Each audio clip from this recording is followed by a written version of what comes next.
Well, this is a bit annoying for us here at Source Gaming. We were actually in the process of creating a Tekken All content with the help of our patron Leo, who has appeared on some of our live streams and charity events as a guest. But due to the recent reveal of Kazuya Mishima being the next fighter coming as a part of the second Fighters Pass, we've had to move this along the priority list quite significantly.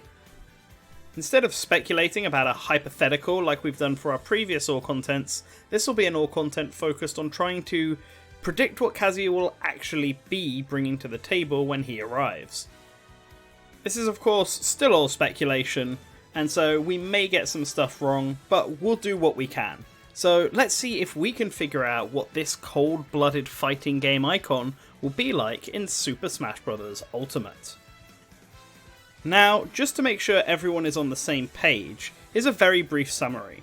Tekken is a fighting game franchise that was first created at Namco in 1994, with the assistance of a large number of people who previously worked on a different 3D fighting game, Virtua Fighter. The company created a game which would go on to evolve into one of the most iconic, popular and influential pillars of the fighting game genre, right up there alongside the currently represented Street Fighter and King of Fighters. In fact, Tekken is actually Namco's biggest video game franchise in terms of games sold, toppling even Pac-Man, which is Namco's mascot flagship video game franchise. Given that Namco Bandai are the team behind Super Smash Bros. Ultimate, it's rather a surprise that it's only now that we're getting a second rep, but it's better late than never.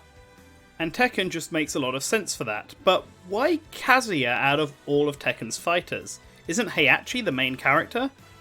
Well, while Heihachi is a central figure in Tekken, and the first character from Tekken who was implemented into Smash Bros. As a Mii costume for Smash 4 and Ultimate, as well as a sprite in Pac-Man's Namco Roulette Taunt, he isn't the only central figure within Tekken, and he's actually very rarely been the protagonist. The original protagonist of Tekken was Kazuya Mishima, Heihachi's son, and one of his main rivals across the series.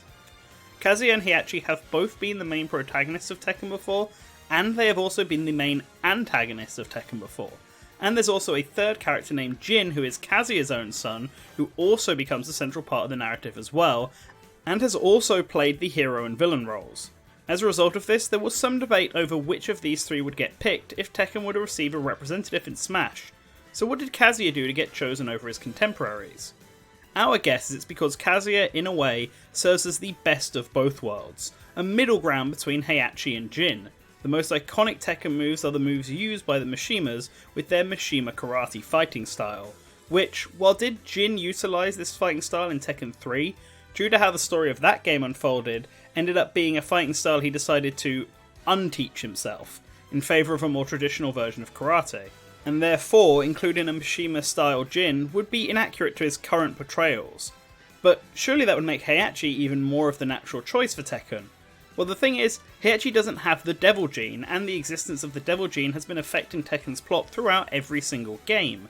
It's why Heihachi killed his wife and attempted to kill Kazuya. Kazuya has used the Devil Gene to survive attempts on his life, and used it to gain the upper hands in fights. It's only natural Sakurai would want to represent that when incorporating Tekken into Smash. With all of that in mind, Kazuya is the only way for Sakurai to represent both the Mishima fighting style and the Devil Gene in one moveset, and therefore is the natural choice for Smash.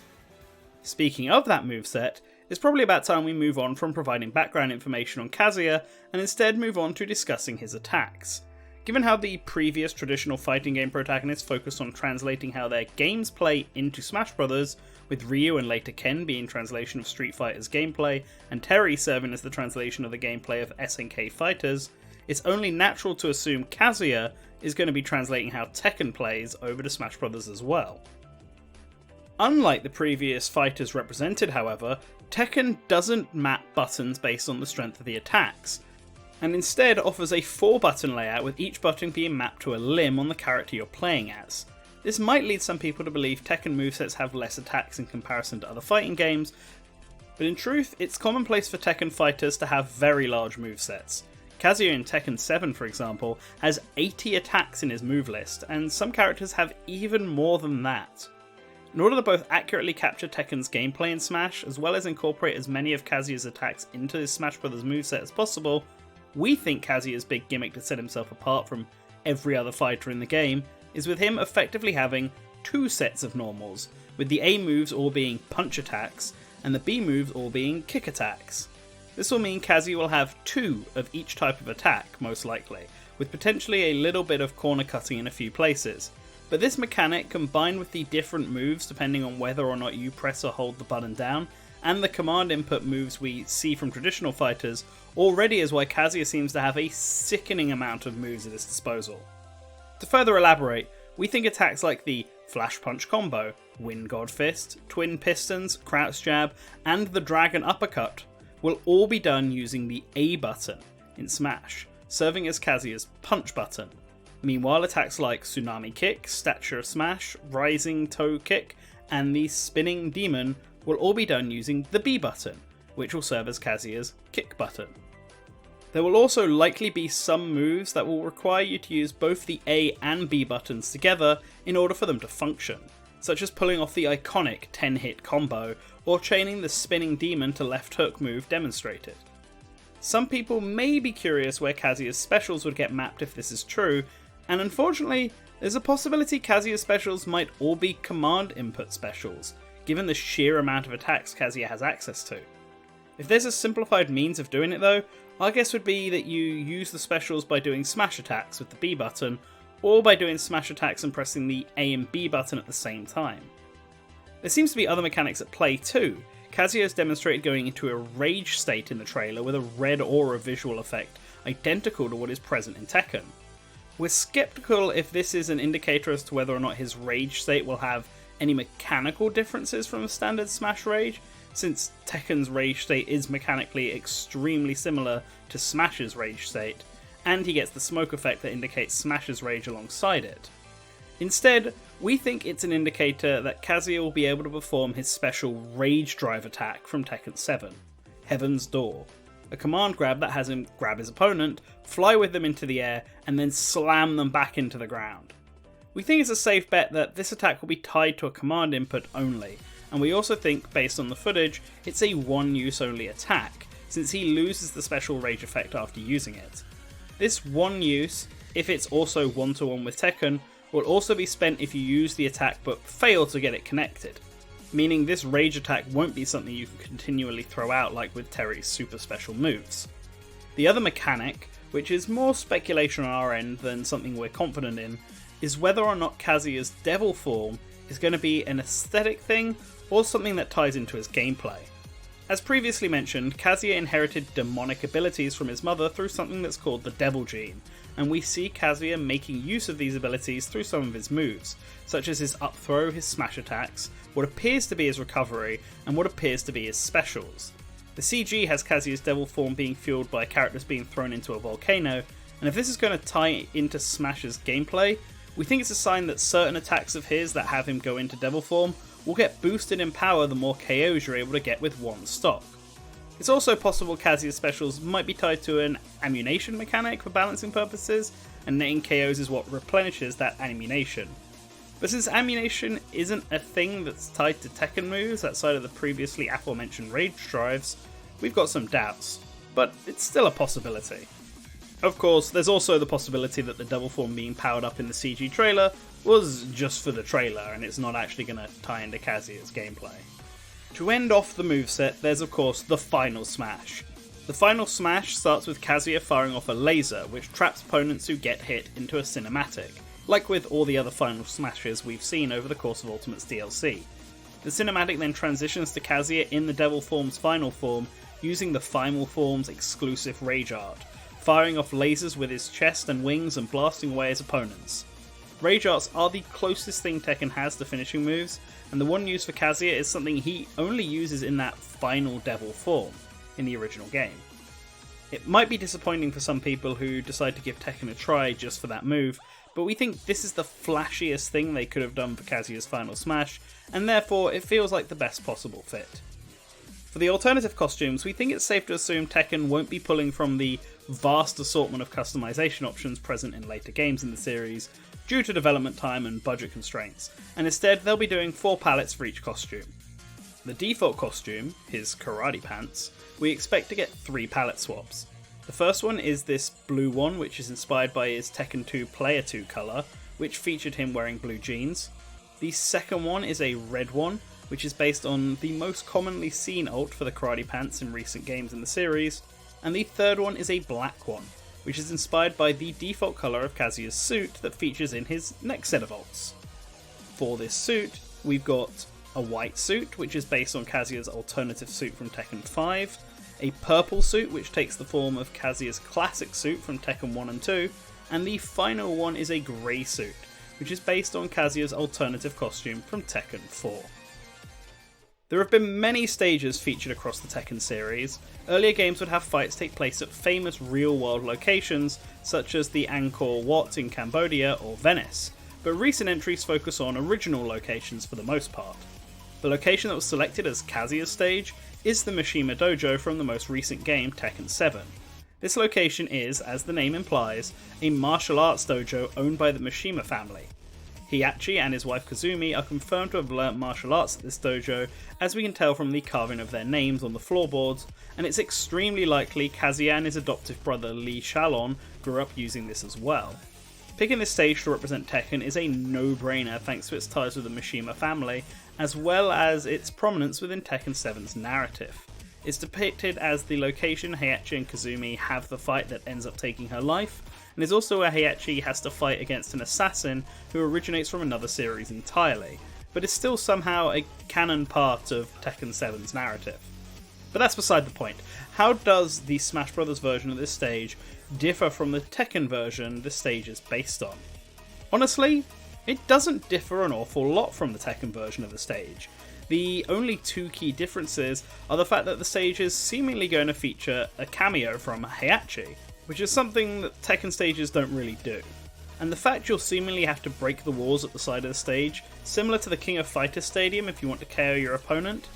This isn't a feature in the Mishima Dojo stage in Tekken 7, but many stages have destructible walls or balconies that either expand the stage you're fighting on in Tekken, or cause the fight to transition into a different section of the stage, and the mechanic being present in the Smash version of the stage is likely a reference to that. If only the floor was something you could break through too.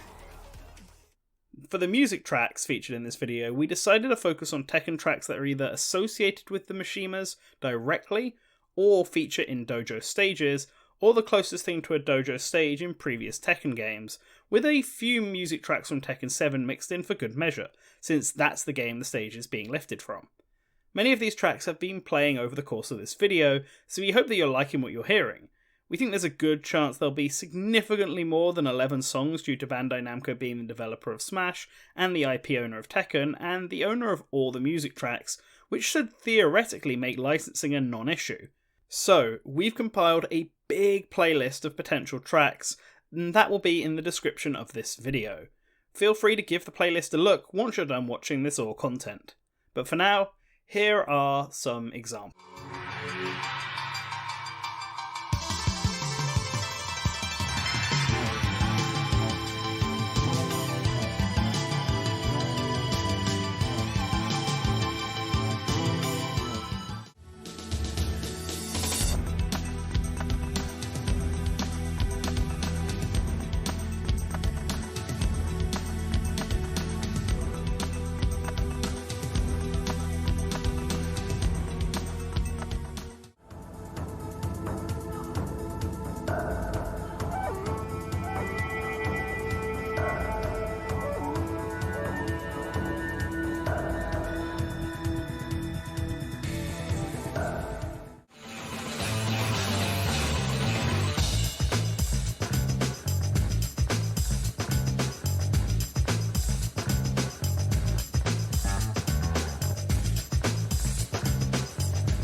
Kazuya's classic mode route, we've done a somewhat original campaign where Kazuya goes up against Smash characters serving as stand-ins for Tekken characters he has history with across the series. We'll explain each character Kazuya will fight and what they are supposed to represent, as well as use a stage for them currently in the game for Kazuya to fight them at, and what Tekken stage it's supposed to represent. And like with his traditional fighting game contemporaries, every fight will have the stamina rule set. The first fight will be against Ken, who will be serving as a stand-in for Paul Phoenix, a very popular Tekken character who has appeared in every game in the series and has become a bit of a joke character in the story. He considers himself Kazuya's rival due to the fact that he successfully managed to draw with him once in the past, but Kazuya only sees him as a pest, making him the perfect first fight for this classic route. The fight will take place at New Donk City, a reference to Paul's stage in Tekken 2 being New York City. The music track playing on this stage will be the New Donk City music track, ripped directly from Super Mario Odyssey. The second fight will be against Yoshi? Yes, you're seeing this correctly. And we didn't pull this out of nowhere. In Tekken 2, the Mishima Zaibatsu under Kazuya's ownership dabbles into animal experimentation, and those experiments lead to the creation of two characters named Roger and Alex, a boxing kangaroo and a boxing dinosaur respectively, and they serve as Kazuya's rival fight in Tekken 2. As a nod to this, we're having Yoshi serve as a stand-in for Alex. He might not be a particularly recurring Tekken character, having only appeared in Tekken 2 and the tag games, but Tekken is full of a lot of strange fighters in the same vein as this, and we wanted to showcase that through Kazuya's classic mode route. The stage you fight Yoshi at will be the Garden of Hope, a reference to the hills stage you fight Alex at if you trigger the secret fight against him in Tekken 2. The music track playing on this stage is the Stage Select theme remix from Pikmin 2. Fight number 3 is against Zero Suit Samus, a substitute for Tekken's own bounty hunter, from a certain point of view, Nina Williams. Nina has been hired to assassinate Kazuya before in the Tekken series, so her being a part of Kazuya's classic route makes plenty of sense. This time we're going to be having her fight take place at Midgar, which serves as a stand-in for Nina's factory stage that appears in Tekken 3 and Tekken Tag Tournament. The music that will play for this fight will be a multiplayer music from Metroid Prime 2 Echoes. The fourth fight will be against Ryu, who is playing the role of Jin Kazuma, Kazuya's son and one of his main rivals throughout the whole Tekken series. Like Ryu, Jin is going through an arc where he's battling a primal dark side, and said dark side appears in the later Tekken games with its own dedicated roster slot, and Jin is also positioned as a main protagonist in a lot of Tekken games too, so having Ryu be the Jin substitute works perfectly. The stage you fight Ryu at is the Mishima Dojo, a nod to Jin's own dojo stage that appeared in Tekken 3 and Tekken Tag Tournament. The track that will play during this battle will be a remix of Ryu's theme from Smash 4. The fifth fight will be a horde battle, where you team up with a Mii Brawler who is themed after Heihachi, and battle against a horde of Robs who are serving as stand-ins for Jax, the type of robot that is featured in every Tekken game as a playable character except for 4. The basis for this fight is coming from Tekken 5's intro, where a horde of Jack-Falls attack Heihachi and Kazuya, and they work together temporarily to fight them all off. The stage the fight takes place at is the Mishima Dojo, since the Mishima-owned dojo is where the assault took place. In the event you don't own the Heihachi Mii fighter outfit, the Mii Brawler will be wearing a black fighter uniform and will be doing its best to replicate Heihachi's hairstyle, and this will be the same for any time this Mii Brawler in particular is used. The music that will play for this fight will be the Mishima Dojo Round 1 music from Tekken 7. And speaking of that very Mii Brawler, the penultimate fight of Kazuya's route has him go up against the Heihachi Mii. This fight will take place on the underground floor of Castle Siege, a nod to the Brimstone and Fire stage in Tekken 7, where the climactic battle between Kazuya and Heihachi takes place. The music that will play for this fight will be Kazumi's theme from Tekken 7. Kazuya's boss fight is against Dracula, who serves as a stand-in for the Devil Kazuya. In Tekken 2, Kazuya ends up having to fight his own inner demon if you play through the arcade mode as him, and other Tekken games such as Tekken 3 and Tekken 6 end with fights against demonic-looking beasts named True Ogre and Azazel, respectively. So out of all the Smash Ultimate bosses, this was the best fit. The music that plays for the final fight is Nothing to Lose, the same track that plays whenever you fight Dracula in Super Smash Bros. Ultimate. Now onto the spirits, and the ones that will be coming with Kazuya will of course be based on other characters who appear across the Tekken series. We've assembled 8 different Tekken characters to do spirit fights for this all content, but we think we'll be seeing slightly more than that due to Bandai Namco being Smash's developer and the Tekken IP holder. But this video is already getting quite long, so we just want to focus on 8. As a rule of thumb, each match, like with the classic mode route, will be a stamina match due to Tekken being a traditional fighting game series, and like with spirit battles based on the other traditional fighting games, each spirit battle will also have decreased jump height, forced onto both the player and the opponent at the start of each match. The first spirit we'll be talking about is a spirit battle that's guaranteed Heihachi Mishima, who's an ace-ranked primary attack spirit, and is once again represented by a Mii Brawler. There's a real possibility he'll be the legendary spirit when the DLC pack lands, but for this all content we're going to be using someone else to fill that role instead. This fight will take place at Woohoo Island's volcano, and you'll have to defeat Heihachi by dunking him into the volcano. If you don't do that, expect him to continually respawn until you do. We're not sure if there's something Smash can actually do, but it's possible, so we want to throw it in, otherwise it's just going to be a standard battle. Upon defeating Heihachi, you'll receive a primary spirit who will increase the attack power of your physical attacks. It's pretty plain, sure, but Heihachi's thing is that he's a master of karate and nothing else, so it works best. Next up is a spirit battle against Jin, who features as an ace-rank support spirit and is once again represented by Ryu. His fight will take place at the Mushroomy Kingdom as a nod to Tekken 6's scenario campaign, and all the core rules mentioned before apply. You'll have to work a little bit in order to get the opportunity to fight him, since 3 Mii fighters representing Tekken 4 soldiers will take turns fighting you before you can fight him. Once you beat them, you'll fight Jin, and it's just a regular fight between the both of you, with no other gimmicks, so try and conserve as much health as you possibly can. Defeating him will net you critical hit up. Up next is an advanced rank support spirit based on the fan favourite Lily, represented in Smash with Princess Peach. Lily is fought at Delfino Plaza, a nod to her home country of Monaco, and outside of the other rules present will be jumping around a lot as a nod to her moveset incorporating elements of ballet and gymnastics. If you defeat her, you'll be granted with a support spirit who will grant increased jump height, once again a nod to ballet.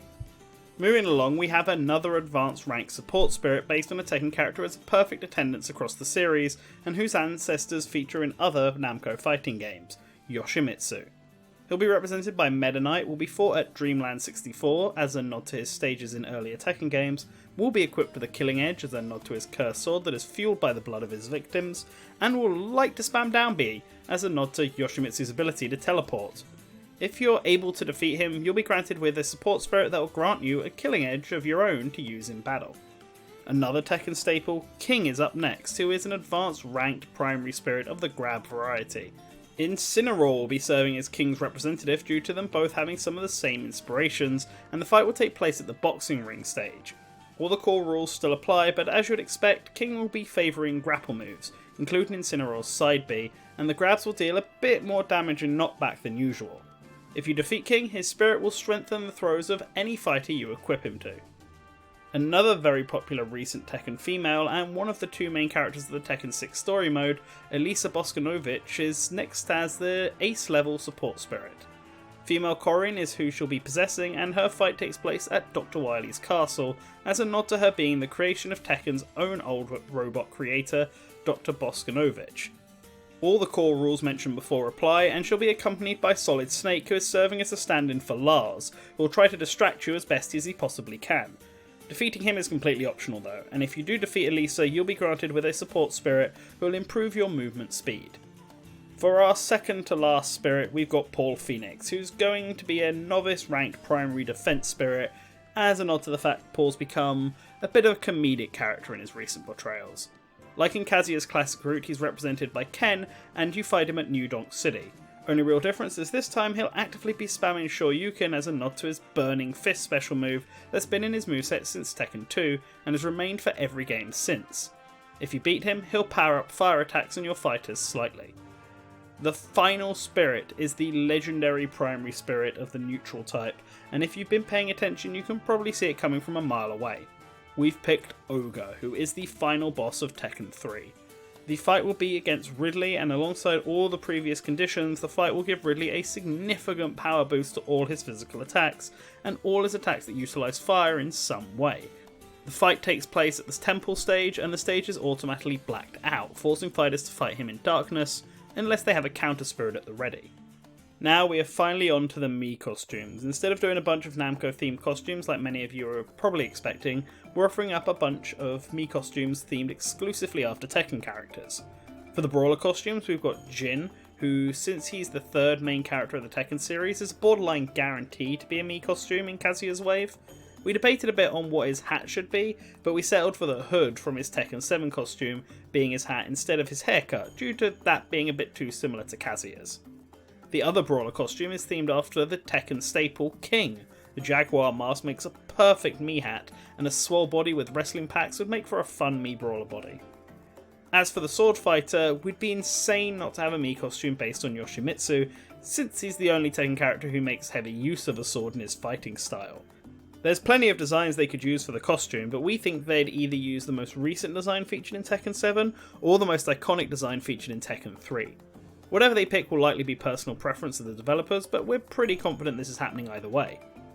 For the gunners, there are not many options admittedly, since Tekken doesn't feature many guns in the base moveset of characters, but we think a gunner based off Tekken 7's Elisa Boskanovich would work really well, given that she's a robot girl who is equipped with bionic missiles.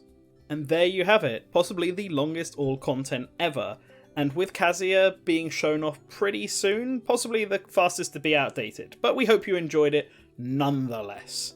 We'd like to give a shout out to our patron Leo, who some of you may recognise from live streams and the Pokemon Sword and Shield playthrough, or just being in our Discord server in general. Because he helped us make this all content. He wrote the script and provided the sort of breakdown on what Kazuya's moveset would be. There'll be a link to his Twitter in the description of this video. And as always, we want to thank all of our patrons, not just Leo, all of them, and the $5 up ones will be appearing on screen right now. If you liked this, like it. If you really want to do us a big favour, you can share it with your friends. If you're big Tekken fans and you want to complain about the moveset, that's why Leo's Twitter is in the description, so go to him. Alright guys, we hope you enjoyed, and always remember to return to the source.